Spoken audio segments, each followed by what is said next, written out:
Hello students, how are you. कैसे हैं आप लोग। आज आपके सामने एक और नई वीडियो है आपके लिए।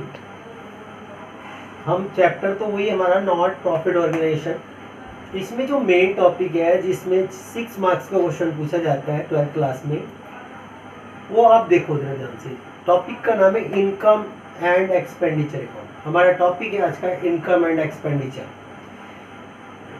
Income and expenditure, income credit side और एक्सपेंडिचर डेबिट साइड। एक्चुअली अगर मैं इन सबको लिखूंगा ना, जैसे मैंने पहले से यहाँ पर लिखा है कुछ, अगर मैं इनको लिखूंगा तो वीडियो बहुत लंबी हो जाएगी, जिससे आपको देखने में ज़्यादा परेशानी होगी। इसलिए मैं सोच रहा हूँ छोटी छोटी वीडियो बनाकर भेजूँ आपके लिए, ताकि आप जल्दी से उसमें समझ के अपनी नोट कर लें।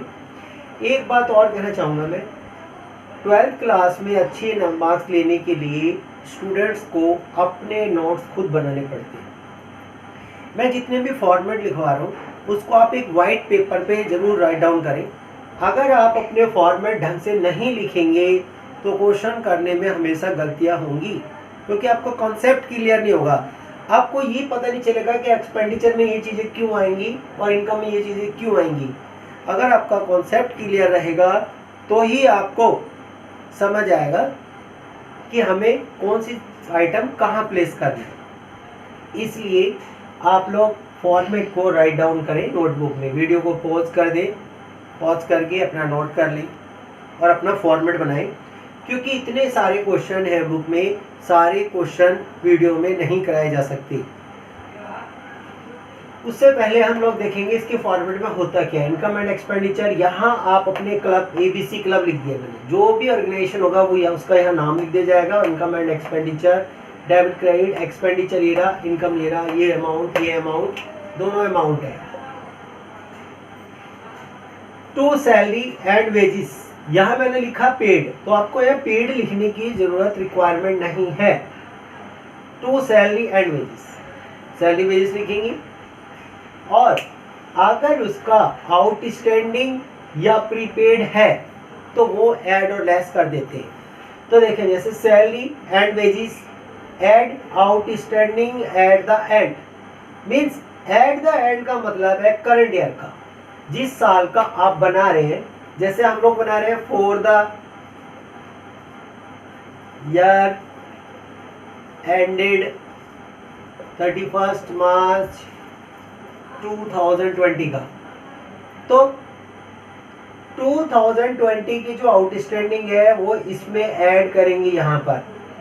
और जो प्रीवियस ईयर, जो पिछले साल की, ये बिगनिंग का मतलब है आउटस्टैंडिंग इन द बिगनिंग, मतलब ये प्रीवियस ईयर का बैलेंस, जो प्रीवियस ईयर की सैलरी आपने पे नहीं की थी उसको आप लेस कर देंगे, क्योंकि वो इसमें पे हो रही है। करंट ईयर की ऐड, प्रीवियस ईयर की लेस। सिमिलरली इसमें एक लेस होगा salary prepaid eight the and, जो आप एडवांस सैलरी पे कर रहे हैं इस साल के एंड में, एट द एंड मतलब करंट ईयर के एंड में, वो आप लेस करेंगे।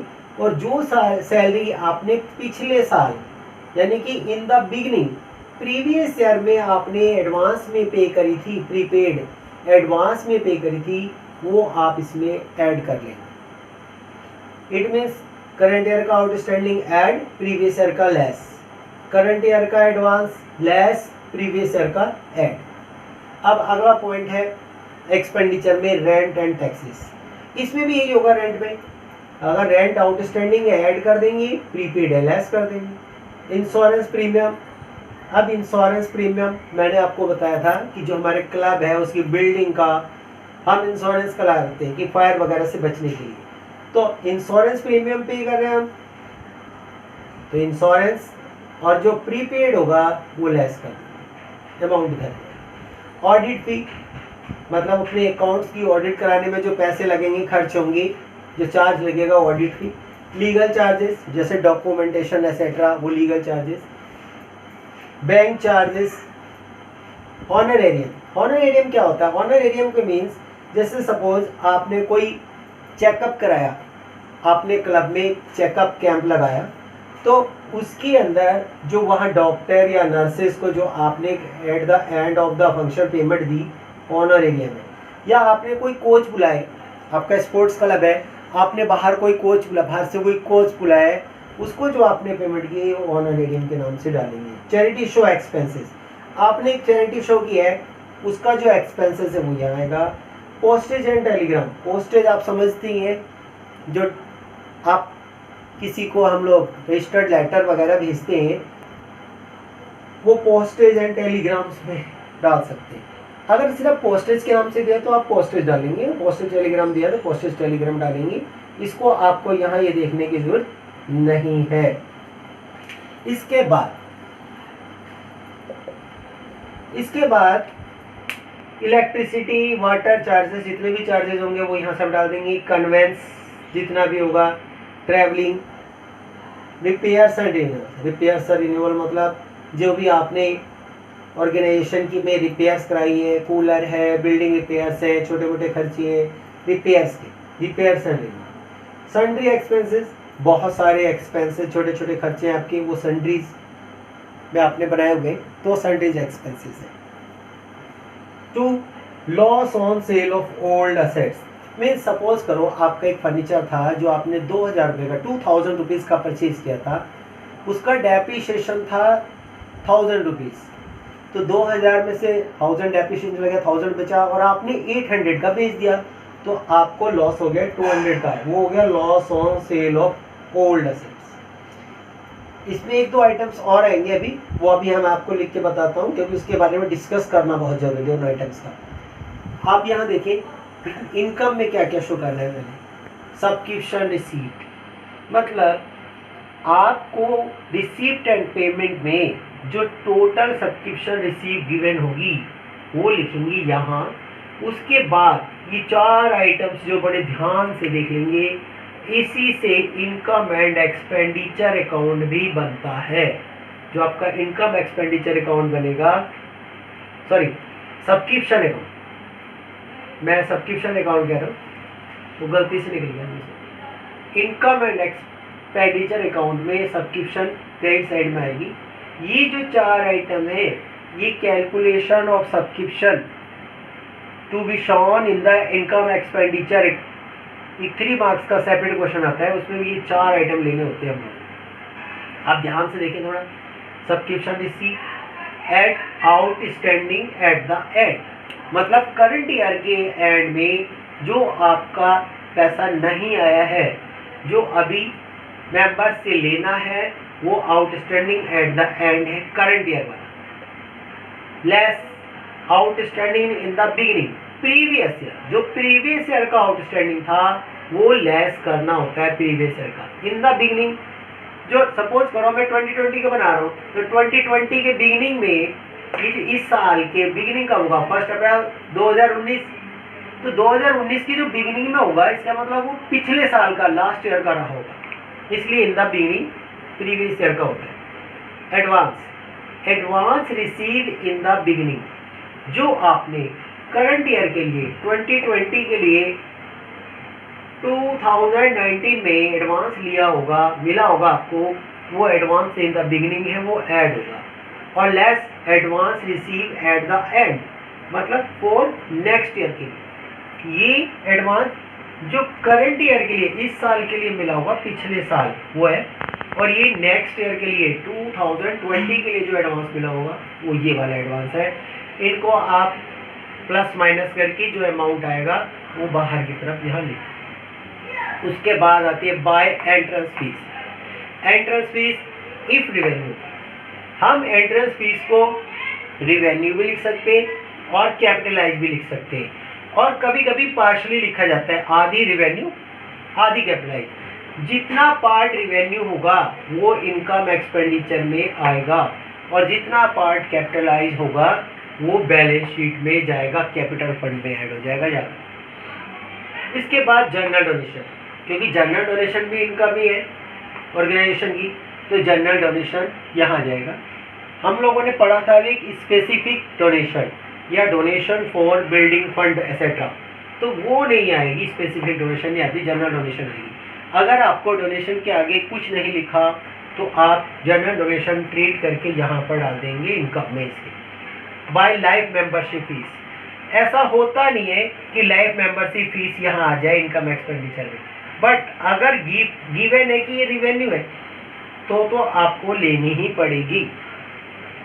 अगर ये नहीं लिखा कि रिवेन्यू है तो आप लाइफ मेंबरशिप फीस को यहाँ से स्किप कर देंगे, यहाँ नहीं लिखेंगे। नेक्स्ट है रेंट ऑफ हॉल। सपोज करो हमारे ऑर्गेनाइजेशन का एक हॉल है, हम उसको रेंट पे देते पब्लिक मीटिंग के लिए या कोई छोटी मोटी सेरेमनी के लिए सोसाइटी की, तो उससे जो रेंट आएगा वो रेंट ऑफ हॉल इनकम में चला जाएगा। हम लोगों ने पढ़ा था अभी लॉकर रेंट क्या होता है। लॉकर रेंट हमारे ऑर्गेनाइजेशन ने सोसाइटी के मेंबर्स को या सोसाइटी को, पब्लिक को हमने लॉकर्स प्रोवाइड कराए, तो उनसे हम एनुअली रेंट लेते। जितना हो चुका है करंट ईयर का रेंट इसी वो यहाँ आ जाएगा, और जितना नहीं मिला वो एक्रूड रेंट इसमें ऐड हो जाएगा और दोनों को बाहर ट्रांसफ़र कर देंगे। Charity show proceeds.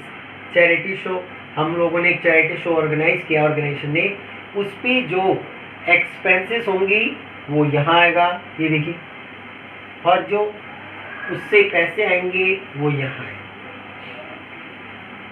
Interest on investment, अगर आपके पास कोई ऑलरेडी इन्वेस्टमेंट है और उस पर रेट ऑफ इंटरेस्ट गिवन है या आपने ड्यूरिंग द ईयर परचेज की है, तो उसका इंटरेस्ट कितना बनता है।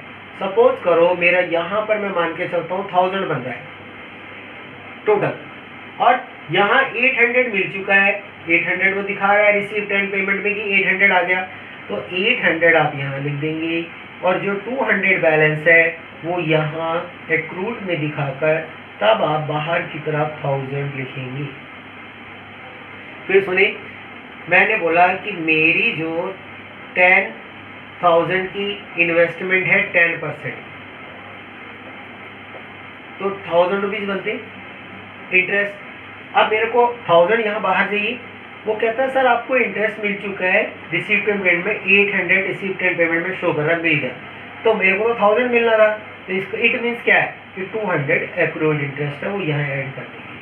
कभी कभी हो सकता है आपने ड्यूरिंग द ईयर इन्वेस्टमेंट की होती, साल के बीच में हो सकता है 6 मंथ का इंटरेस्ट बन रहा होता 6/12, तो आपकी यहाँ जो 1000 बन रहा है उसकी जगह पर फिर यहाँ बनता 500। तो ये पॉइंट आपको ध्यान रखना है कि आपका इंटरेस्ट कितना बन रहा है, पूरे साल पे मिलेगा या 6 मंथ का मिलेगा। डिविडेंड रिसीव, कभी कभी यहाँ डिविडेंड रिसीव होता है। डिविडेंड आपको पता ही है कैसे रिसीव होता है हम लोगों को।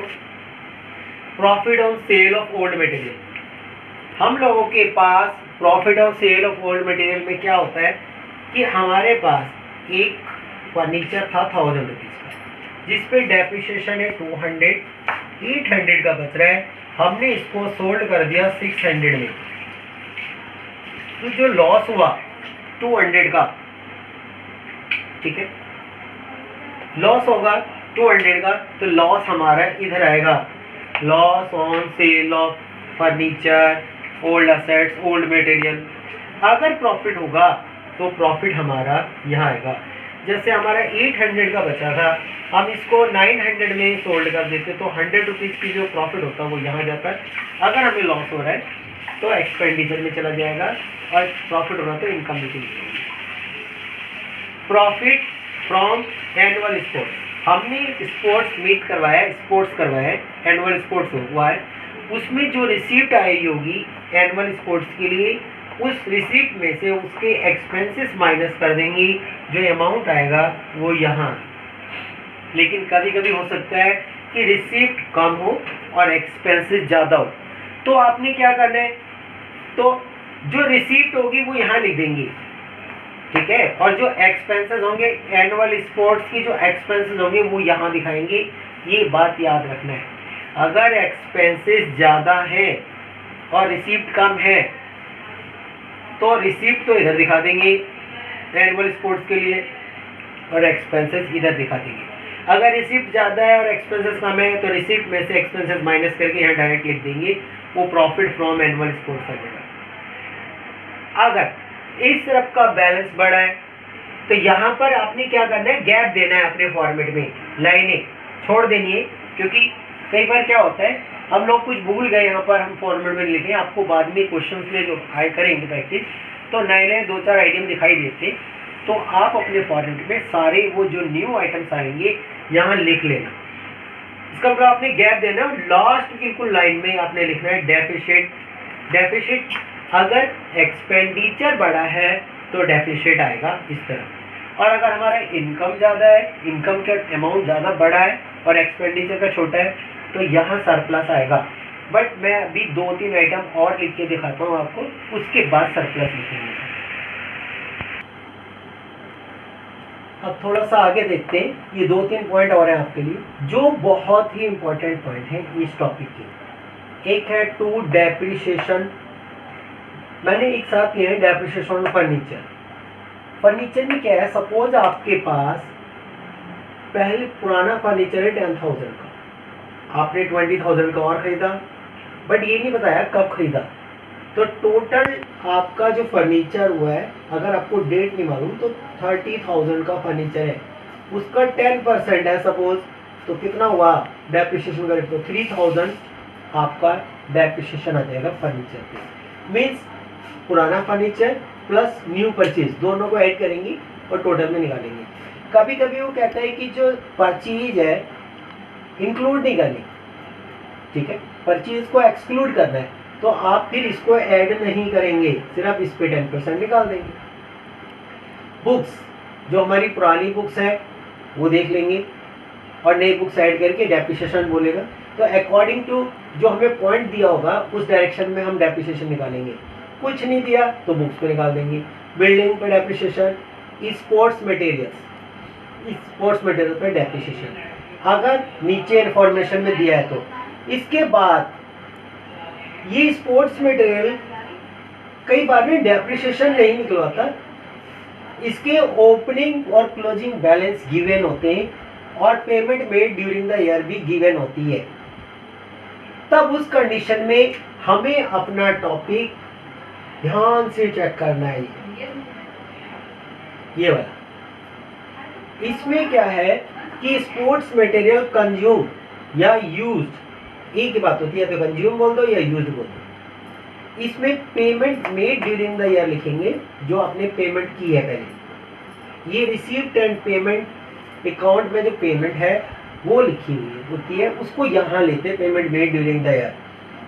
ऐड कर देंगे क्रेडिटर्स एट द एंड, मतलब करंट ईयर की एंड में जो क्रेडिटर्स होगा वो आपको ऐड करना है, और लेस करना है क्रेडिटर्स इन द बिगिनिंग, मतलब पिछले साल के जो क्रेडिटर्स है वो लेस कर देने। ये ऐड और लेस करके ये जो अमाउंट आएगा इसको बोलते हैं क्रेडिट परचेज। फिर इसके अंदर ऐड करेंगे ओपनिंग स्टॉक और लेस करेंगे क्लोजिंग स्टॉक। ये सब प्लस माइनस करने के बाद जो यहाँ अमाउंट आएगा इसका, उसे बोलेंगे स्पोर्ट्स मटेरियल कंज्यूम। इसका एक सेपरेट क्वेश्चन 3 मार्क्स का एग्जाम में आता है और पिछले कई सालों से कंटिन्यूसली आता जा रहा है, इसलिए आपने इस टॉपिक को अलग से भी पढ़ना है जिससे आपके 3 मार्क्स आपके हाथ में रहे।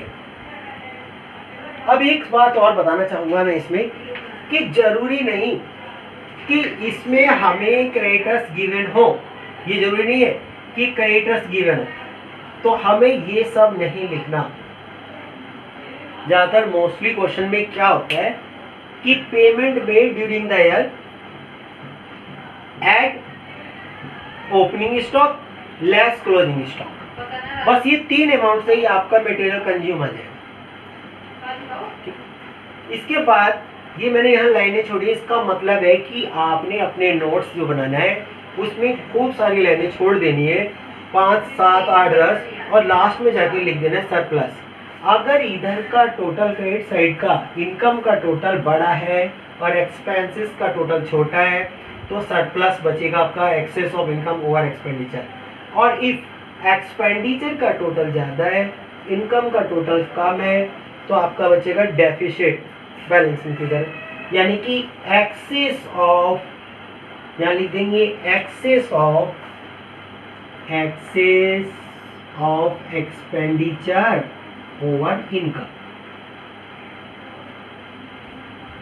तो इन टॉपिक को, इन पॉइंट्स को सबको ढंग से स्टडी कर लेंगे, क्वेश्चन ट्राई करेंगे। अगर नहीं समझ में आएंगे, कोई डाउट होगा तो कमेंट कर देंगे, मैसेज कर देंगे, और आप पर्सनल व्हाट्सएप नंबर पे भी मुझे मैसेज करके पूछ सकते हैं। मेरा पर्सनल नंबर वही नंबर है पुराना, 9873532100। इस नंबर पे आप व्हाट्सअप कर दें, कॉल कर लें, मैं आपकी कॉल का भी जवाब दूंगा। जो पूछ रहे हैं, जो आपको सजेशन करनी है, सजेस्ट करना है कि सर ये पढ़ा दो, ये पढ़ा दो, या कुछ भी आपको इंक्वायरी करनी है कि सर ये कहाँ जाएगा, वो कहाँ जाएगा, आप व्हाट्सएप पे कमेंट कर दें या डायरेक्ट फ़ोन करके भी पूछ सकते हैं। ठीक है, ठीक है बेटा। इसलिए मेहनत से स्टडी करनी है, मेहनत से पढ़ाई करनी है। आपके समय, इस समय बहुत सारा समय खाली है, उस खाली समय का यूज़ करेंगे, मिसयूज़ नहीं करेंगे। तो अगले वीडियो में मिलते हैं कुछ क्वेश्चंस के साथ इनकम एक्सपेंडिचर के, और जो 2-3 नंबर का जो मैंने 3 मार्क्स का क्वेश्चन बताया था, उसके 1-2 क्वेश्चन कराने की मैं पूरी कोशिश करूँगा। लेकिन मैं फिर बोल रहा हूँ कि आपको अपनी सेल्फ स्टडी करनी पड़ेगी, क्योंकि इसमें वीडियो लंबी हो जाती है और पूरे के पूरे क्वेश्चन मैं आपको सॉल्व करके नहीं दिखा पाऊंगा, लेकिन कोशिश करूंगा मैक्सिमम जितना हो सकेगा उतना कोशिश करूंगा। ठीक है, ऑल द बेस्ट। तो स्टूडेंट्स, अगर आप चाहते हैं कि मैं ऐसी एक्साइटिंग वीडियो थोड़ी पढ़ाता हूँ, आपको समझ अगर कुछ भी आ रहा है, आपको लगता है कि हाँ सर से पढ़ा रहे हैं, तो चैनल को सब्सक्राइब करें, लाइक करें और अधिक से अधिक अपने फ्रेंड में शेयर करें, ताकि मोटिवेशनल मिलता रहे और नई नई वीडियो आपके लिए आती रहे।